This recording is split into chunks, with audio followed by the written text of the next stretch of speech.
Madami na naman ako nakikita na nakaka-receive ng ganitong notification mga mi from Facebook or Meta.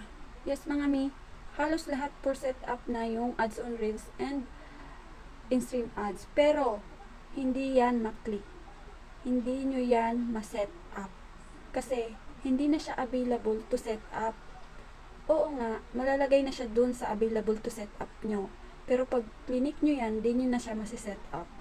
So, nakakalungkot lang kasi yun nga yung bagong update ni Meta ngayon na yung content monetization na mismo, yung magkakaroon ng ads on Reels, in-stream ads, at bonuses. So, 3-in-1 na yung nasa content monetization ni Meta na bagong update niya ngayon.